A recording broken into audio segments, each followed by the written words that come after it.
Hi, my name is Landon Winklevoss. I'm one of the co-founders here at Nisos. Today, we are going to discuss scaling intelligence collection across the open source and social media.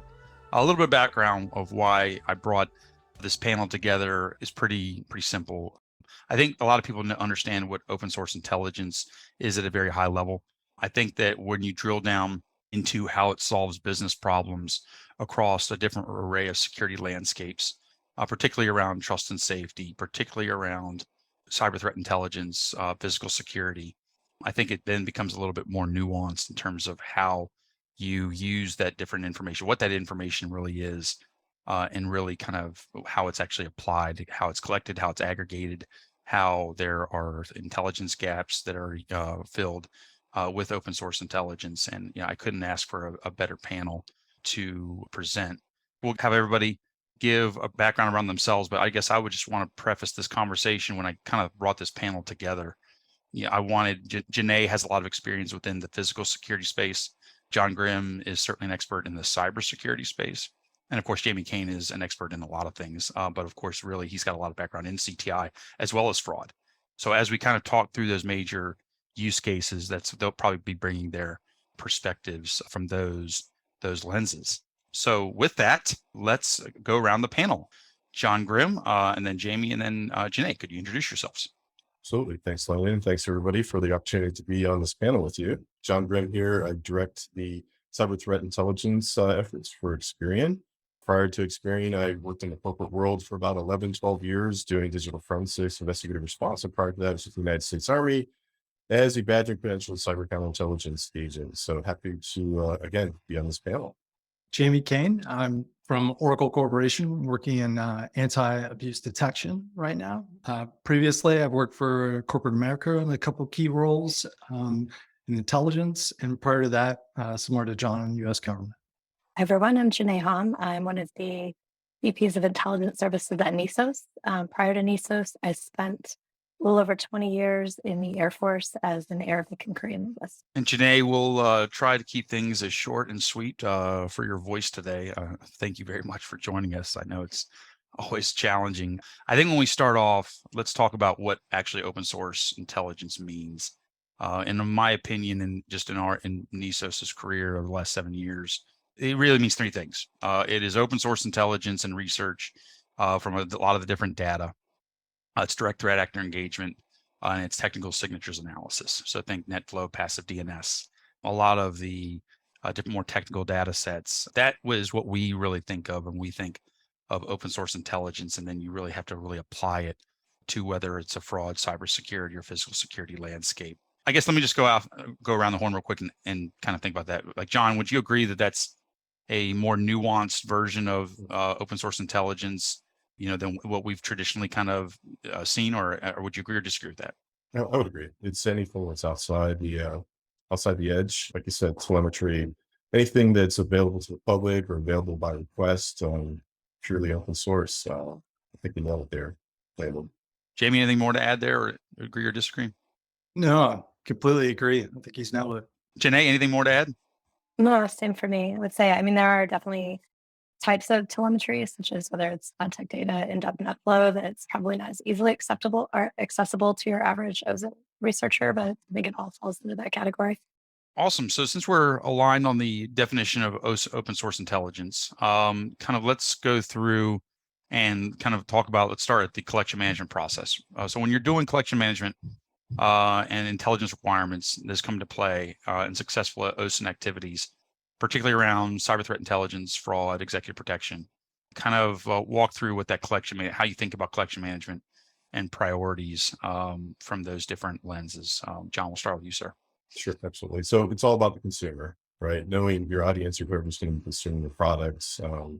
It's really not about a fun foray into a research product for your own gray matter tickling. It's about answering priority intelligence requirements. So for collection management, you've got to have some kind of a process in place.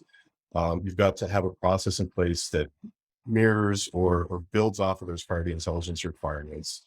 You got to identify your sources and be able to validate those sources. So are those sources trusted? You have multiple different sources that you're collecting from. Are they validated? Are they answering your priority intelligence requirements? And is it feeding into your analysis, your production, and dissemination? So another thing too is include other collection platforms beyond open source intelligence. You may have, maybe it's something from internal telemetry that you're going to pair up with that collection. So it's a process. It's built around PIRs, and it's making sure that you're answering those PIRs in a way that satisfies your consumers. On that point, John, what are the problems that you generally are trying to solve, and how are you thinking about different types of data within a CTI framework, if you will? Well, one of the problems is not getting off track, making sure you're staying focused on those requirements. And I think we'll probably get into this a little bit more. It's too much information, being able to drill down into the relevant information that answers those PIRs and not dealing with a bunch of information that's going to get you off track or kind of cloud picture. So that's probably one of the biggest challenges or problems to overcome is being focused and answering those requirements. And then are you focused on vulnerability management? Are you thinking of application security? Are you buttressing to SOC, answering to business stakeholders? I mean, kind of walk through just kind of, is that all the above? Yes, all of those. Yep. And it probably, and for folks that are familiar with the intelligence industry, you may want to look at how you're answering those requirements, what requirements you're answering your consumers from a strategic, operational, or tactical/technical perspective, with the strategic being more long-term or executive decision making, and all the way down to the technical level, which is your SOC and your analysts and the IOCs and the IOAs and TTPs. Awesome. From Jamie, from your perspective, how are you thinking about this from the fraud perspective? Is similar stakeholders from a cyber threat intelligence landscape or completely different? How are you looking at it from fraud? I'll kind of focus on the process a little bit too. I think because it touches on abuse and it touches on intelligence teams, depending on the audience on the call. I think I've done it in two parts. So I think the first part is like establishing what John touched on is this rhythm of business with your stakeholders and executive leadership. And that should be revisited, quarterly. And OSINT is like a key part of that story that we want to hit on.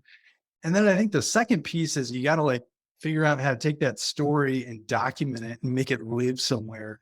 And so, as John was mentioning, building on a process, getting some standards, clear architecture of how you're going to build that out, maybe a taxonomy, and then put it in a place where you can, build on it. So like a JIRA Kanban board, something that's kind of modernized that allows it to live. So it kind of helps us have that conversation with leadership in a way this is this living thing that we continue to build on together. So when you think about the architecture from that perspective, Jamie, the JIRA and the Kanban, that's good for the requirements and kind of like that front end UI, if I understand correctly. Do you want to have numerous different dashboards? I mean, is it like you have all these different data sets and you have to log into every single platform, and then you have to do the analysis, and then that feeds the JIRA board and the output to the stakeholders? I mean, or is there more an aggregation piece that's a little bit more effective? Or honestly, are we still early days and kind of trying to figure this out? Well, and I might touch on that a little bit deeper further on the platform side or the ingestion side. I think that's a key piece of it. But so one of the reasons why I think JIRA or some sort of living dashboard is a good thing, that you can start to say, here's the strategic pieces, here's my sources, my priorities, maybe some user stories aligned to some goals overall. We can then take from our platform side, it'll run metrics between them so that we can see against this requirement that maybe is bridged into our collection platform, right? That's actually where our data is harvested. We can actually have updates that says we're doing this well against this capability and ingesting this amount of data during this period of time. And you can start to run, quarterly metrics around, where are we seeing improvements? Where are we seeing, kind of gaps overall? And Janae, from the physical security side, kind of curious of your thoughts around, the same collection management intelligence requirement. I would ask another additional question as well, is based on everything that John and Jamie have said. I mean, there's a lot of talk, in industry around the convergence of cyber, as well as the physical, really within fusion environments and Fortune 500 security teams. Kind of curious what some overlaps are between the physical and the cyber spaces. I mean, there's honestly quite a few overlaps in that what may start out as a cyber threat, so to speak, or somebody on social media or in a blog forum, basically making a vague or specific threat. I mean, that can very easily transition into a physical threat, maybe not by that specific threat actor, but by others that their rhetoric inspires. I would say the overall process is very similar in that, the first step is always going to be to identify what is information that's both relevant and actionable to the client. So again, going back to like the executive protection scenario, a vague threat such as "we hate executive X and should protest" is far less relevant or actionable than a threat actor who's organizing planned action against the client in a specific time and location. You know, we often encounter clients who maybe are unsure as to what the current threats are toward their personnel and assets. At which time it's critical to establish a baseline assessment and kind of setting up the collection management process. We review that assessment with the client, and we identify and prioritize those intelligence requirements. I mean, this not only establishes the requirements, but also it identifies the threat actors, the groups of interest, where these conversations are taking place. And we use all that information basically to craft custom, both automated and manual searches in closed groups and forums. From your perspectives, what are the key data sets to think through from that perspective? If you ultimately want, I think this kind of feeds in to the next question of, people time versus machine time, and what is too much information for false positives. If you take a high profile executive that is slandered in some way in a closed forum or on social media, how do you kind of filter out the noise? And of course, there's no shortage of slang terminologies, of course, to say these types of things that should be risen up. How do you go from 40,000 alerts really down to, a critical 30, if you will, or like say less than 30? I mean, that number is arbitrary, of course, but kind of walk us through that process. It's honestly like a constant cycle of updating and filtering because, like you said, the threat landscape's ever evolving. And it's also a very careful balance between too much noise and too much filtering. So, for example, we'll find that some threat actors, they'll include popular brand names in their posts, whether it's an advertisement or a fraud listing, and they'll do this simply as a means to get more views. So, what really helps is for us to identify key phrases that are in false positive listings and filter by phrase versus filtering by a specific threat actor or single term.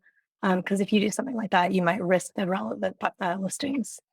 That's probably our best practice in getting things down to something that's manageable but still relevant. And then Jamie, from your side, I mean, I can imagine you've been in environments where we're talking thousands of probably abuse reports, right? In the trust and safety landscape, if you will, or the fraud landscape. You're getting, when you're talking about content generation or back end data, you're probably getting with customers, you're probably getting thousands of different reports. How do you go and synthesize what is actually legit, where it's actually causing? I have to assume dollar loss is probably a key metric to like quickly be able to find out, okay, this has the potential for being something more catastrophic than the rest. It's really the same kind of, I'll just say reflexive control that we're trying to use on the SOC side that we would be doing on the abuse side, right? It's just a different use of automation. So, I think we're taking, ingestion of reports of abuse from any place, right? In terms of any of our vendors out there, or any of our open source reporters, think Spam House, all of the pieces that are really kind of watching the internet. I think at a high level, part of that is to decipher, what is currently the same report of abuse overall and how to build cases out of that, build some structure to it, and then how to create, really, a process on top of that to automate it. And so I think about even for, if we were to reverse this on the detection side, I think about it as like a 70-20-10 model. So it's like 70% of the stuff that I'm going to collect in OSINT, whether for intelligence or for abuse, I want to push that through automation. I think 20%, I want to get a look at it for detection in a thoughtful way. And then 10% of the time, I'm chasing a human and a persona that I really trust on the web to tell me a good story and build in that detection. So I think you have those two pieces, whether you're collecting to, generate, a detection, or two, collecting a report to, validate that something's bad is happening in your environment. And I guess from that perspective, where is open source intelligence critical in that process? I mean, I think from Janae's perspective, it's, understandable in terms of, it's a direct threat against somebody that's in an open forum. How does that, because I mean, I guess, again, like there's abuse. I'm thinking about the trust and safety landscape around, Sure. particularly around a lot of big tech, right? You have abuse reports that come in from consumers. And of course, you also have, abuse reports that come in from businesses. How do you kind of use open source intelligence to kind of, level up those most serious offenders, if you will? I think it's almost like a relative score, right? As we start to see, and actually maybe take a step back here. So in this aligns back up with those, intelligence requirements we talked about earlier in the collection plan. We're really trying to drive use cases across different abuse types, right? In the same way that we'd be doing with, say, MITRE ATT&CK or something along those lines. So we've got DDoS as a piece, right? We've got phishing on the platform. We're really just kind of focused on a different part of the kill chain, if you will, right? We're talking about weaponization and recon that's happening on platform. So I think where we're trying to really kind of disambiguate what's being reported is like, is this propagation something you might see in like a abuse CH or, gray noise, some of these pieces there, or is this DDoS on your platform? All of those pieces, I think, have to be kind of streamlined, automated, and validated that they're occurring. So those are I think what most best practices are kind of driving these days to get through that 70% and make sure, we can let the machines do some of that work for us. John, from a cyber threat intelligence perspective, kind of walk through, again, there's no shortage. I mean, if you look at firewall logs as just one data point, right? Or look at the proxy, there's no shortage of probably bad actors that are hitting that at some point. How do you weed out? Again, it's probably to Jamie's point, comes back to those collection requirements of what is actually bad to actually, filter out that noise. I'm kind of curious, from the cyber perspective, and just to be honest, the cyber perspective has a lot more maturity to ultimately filter out and get automation in place. I'm curious to understand how you've seen this at the varsity levels. Absolutely. So when we're looking at the edge and looking at those WAFs and IDSs and IPSs and firewalls, I do like Jamie's analogy, 70-20-10. I really do feel that the machine should be doing all the work and that the human being should be spending the most amount of time on the least amount of false positives. So it's a matter of reducing volume, dealing with false positives and tuning your tools, right? So it's a constant cycle of looking and reviewing what you're seeing, updating your rules, updating your alerts, your queries, whatever you may be doing against those products, and staying in touch with the owners of those assets or whoever is responsible for configuring them, and constantly revisiting it and looking at what the threat actor is doing. As Janae had said, threat actors are constantly changing their tactics. So you have to be up on those tactics from an intelligence standpoint. You feed that back into your cyber defenses, tweak your tools to the extent you can, constantly monitor, look at ways of improving and weeding out additional false positives, but not forgetting that you don't want to trim too short, right? You always want to be in that 20% zone or that 20 zone that Jamie indicated, where you're constantly looking at the stuff that's in between what the machines are doing and in between that 10% there that for sure is not a false positive. What are the key tools to have in place that bring together, what you ultimately need to kind of solve for? I mean, do you need to have a robust, SIM? Do you need to have, robust, EDR? Do you have to have, appropriate logging, which of course is always a problem for a lot of organizations? Kind of curious what you have to really tune to kind of get to that 70-20-10 rule.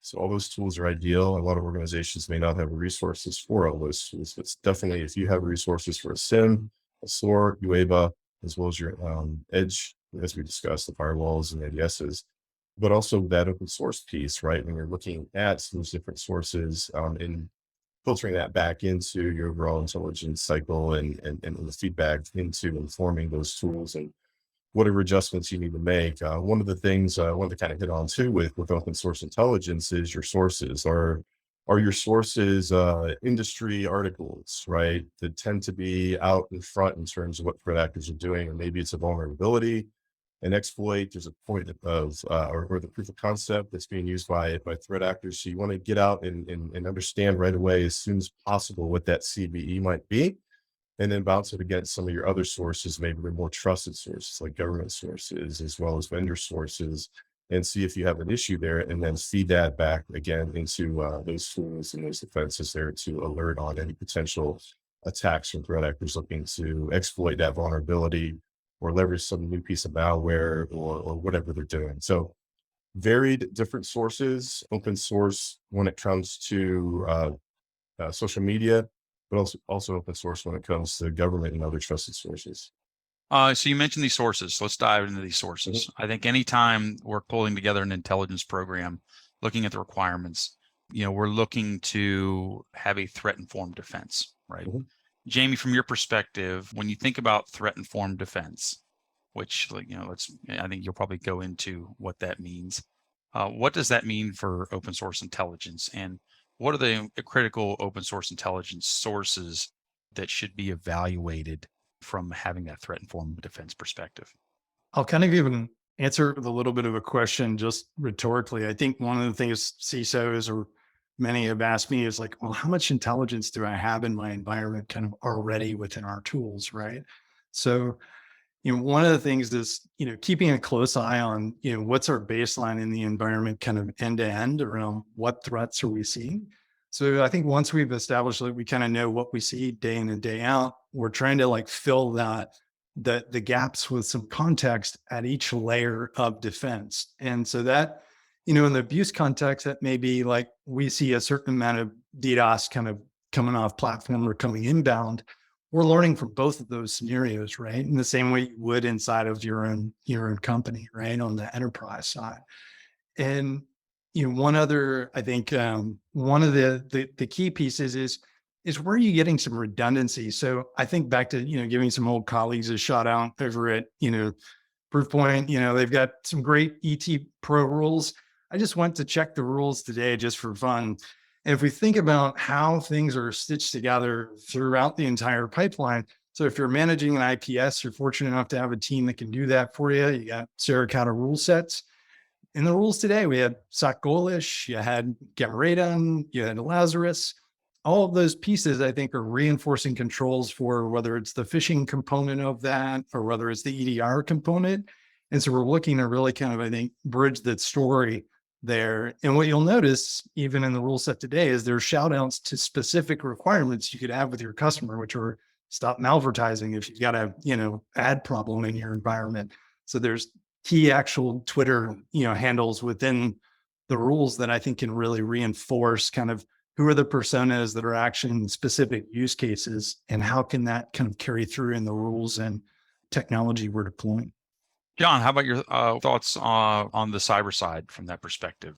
There's no shortage of ability to see what kind of cyber actors are trying to target a certain industry.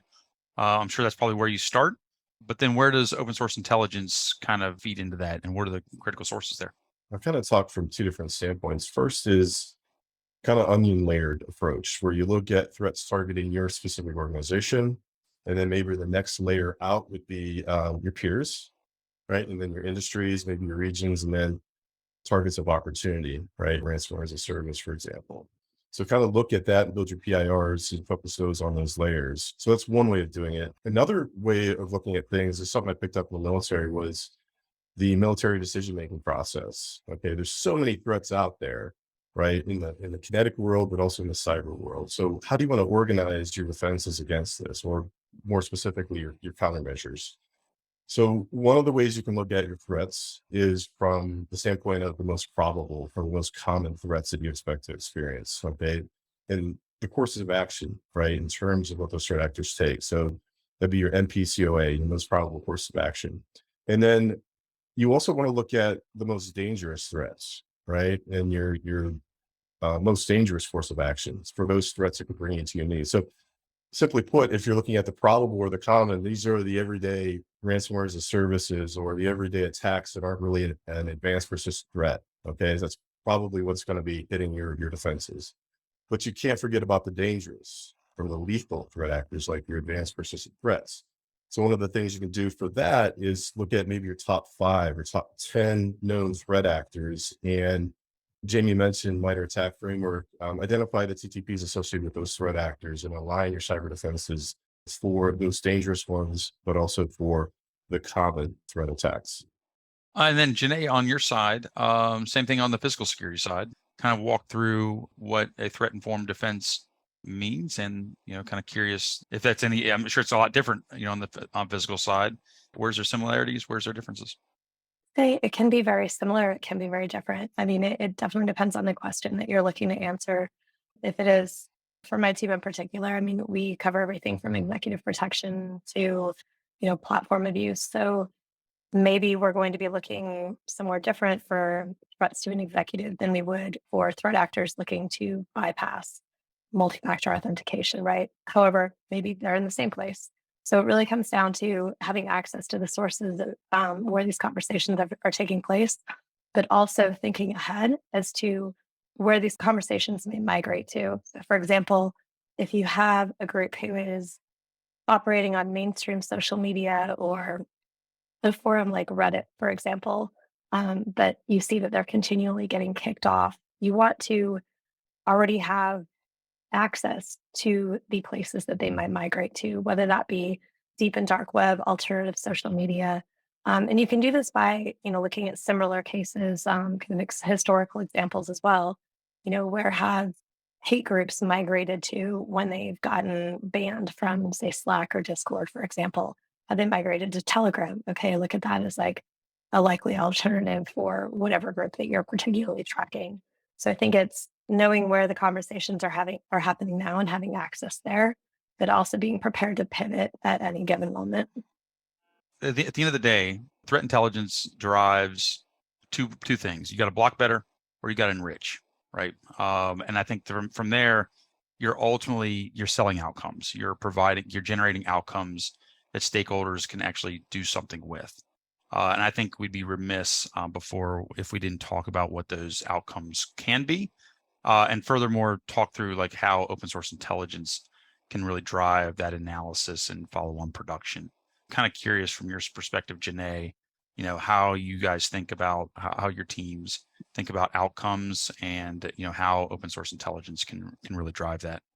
With any of our clients, we always strive to provide detailed recommendations that include potential outcomes where applicable. So, for example, if we were to identify a seemingly anonymous social media actor threatening an organization or an individual, we may recommend attribution, and we will present the likelihood of success based on what social media platform they're operating on. For example, there's a big difference between a threat actor operating on Twitter versus 4chan as far as like the likelihood of being able to attribute them quickly. Another example would be recommending additional research into and potentially a controlled purchase of a tool designed to exploit a platform. So those are just some examples of what we might recommend for a client that would drive follow-on work, as well as just setting clear expectations as to likelihood of success. Walk through. You mentioned attribution. That's always a somewhat of a controversial topic. When do you attribute, when do you not? But then realistically, what are the outcomes then you want? I mean, now you got to talk about disruption, right? So what are some of the disruption outcomes that you look to have in a quiet and bespoke way where the brand is not impacted? Because I think that's always an important part where any legal counsel or human resources stakeholder wants to ensure that the brand is not impacted. Kind of walk through how you go about that. This is probably a few steps, but I guess circling back to the executive protection example. So if you have a threat actor who they're making very detailed and specific threats, and the client asks us to try to attribute the individual, the first step is trying to find out where this individual is located. So, for example, if this is somebody located on the opposite side of the world, probably not as immediate of a threat as somebody who is 5 miles from, their headquarters. And also looking at their, social media or forum history. Do they rant about anything and everything? Is this just their general pattern of behavior? Do they have a criminal history? So basically providing everything we can to the client. And then, the next step may just be to monitor closely for any escalation in rhetoric or, any indications that they may travel. to actually act out their threats. I guess hands-on disruption, maybe where the client takes this information to law enforcement. But it's always something that we're going to work out with the client, whether they want us to, directly engage with this person. I would say most of the time it is just passing on every bit of information we can so that they can determine whether or not this is something that they should act on now or just monitor. John, from your perspective on the cyber side, I'm kind of curious, kind of go down the same paths, right? How do you tee up OSINT results for follow-on intelligence analysis, and what are the outcomes? And I know, let me preface this. I'm sure a lot of these answers are going to be very controls heavy, which that I think there's going to be some nuance there. I'd like to also go a little bit further beyond to where kind of Janae went, as well as when do you go beyond just controls in the environment? It's a matter of taking all this chaotic information that's coming in and translating it into something you can work with. I know Mother Attack was mentioned earlier. So a framework as well as a common nomenclature parlance, right, will help control that chaos. So you've got to put it into terminology that the rest of the organization understands, whether it's the folks that are detecting threats or responding to threats or preventing them in the first place. So you've got to take this information in, and whatever your framework is, it can be MITRE, it can be the SIS controls and the cybersecurity framework. There's various different frameworks and vocabularies. You need to get into a common framework and terminology. And then what you need to do is pull in your additional intelligence. Maybe there's internal telemetry. Maybe there's telemetry from the edge, as well as dark web, in addition to the OSINT. Pull that in and let's take a step back and look at that and see if it's answering your PIRs. Is it relevant? Is it valued? And is it impactful? Meaning, is it actionable? Informational intelligence is great, but you really need to make it actionable. And one of the ways to make it actionable is present the stakeholders, your consumers, with the analysis results, your production results, in a format that they can understand and take and run with. Maybe it's simply pointing out that these CVEs, if we're talking about exploits and vulnerabilities, are the ones that need to be prioritized, right? And this is the reason to prioritize them, because the threat is actively using these. Or maybe it's a malware campaign, right? Anti-ransomware. And, if there are alerts on these IOCs, this is what needs to be done with that in terms of a response standpoint. So framing it up from the standpoint of putting it into a common framework that's agreed upon by all the consumers, all your stakeholders, as well as using common language to communicate what your findings are and inform them in terms of why this is a priority with their operations and why they should take notice and go ahead and make this configuration change or this patching or whatever needs to be done.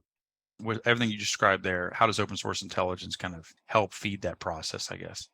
Well, it blends in with your other intelligence sources. So it helps feed it from the standpoint of the industry is sensitized to this particular threat. You may not be seeing it yet within your internal tools, your internal telemetry. And you can certainly look at MITRE ATT&CK, the TTPs, the path-based attacks, and align your detections and response mechanisms for that particular threat. Or one thing we haven't really talked about is your proactive investigations or threat hunting. Taking that knowledge from the industry and applying it to your environment to see if there's indications that the threat actor is touching your edge, as well as potentially penetrating into inside your enterprise environment. Mr. Jamie Kane, same question around how you tee up OSINT results from that proactive side. Is open source intelligence useful for kind of going down that that 20 to 10 rule of where you need to chase down fraud actors? Yeah, for sure. I think one of the key areas is, we're constantly partnering as a company with our services, right? Because everything about trust and safety and, making sure the platform's clean is really partnering with our service teams that are the experts on a lot of the controls that really scale. I think, when we look at that same kind of story in the enterprise environment too, Landon, like, say an old story here, 2011, 12, hacktivism everywhere. I think a lot of companies really got their OSINT start in that space when it was really painful for a lot of companies. And when you think about not only rules for tools that were built into environments, those are the same things that we're sort of facing today, right, on the platform, right? Like somebody jumps on, they're DDoSing somewhere outbound. So I think those are all the pieces that really need to come together, and being able to work with your vendors to, like on the enterprise side, it'd be, hey, I need to work with my upstream DDoS protection provider to filter this traffic out. I'm doing the same thing here, but on the platform with my services teams and, to get more control as you described. But, bottom line is, I think we're reducing, the outcomes that we don't want to have happen from an abusive perspective on the platform. And, from the enterprise side, whether it's a customer, kind of putting myself back in their shoes, we're reducing the risk to the brand for the company that either we're protecting today or that you were a part of in the past. So. I think if anybody has questions, feel free to plug them into the Q&A session. I'll just finish out, I'll throw a wild card out here. Curious of your thoughts on this last question. Janae, what is the future of open source intelligence, in your opinion?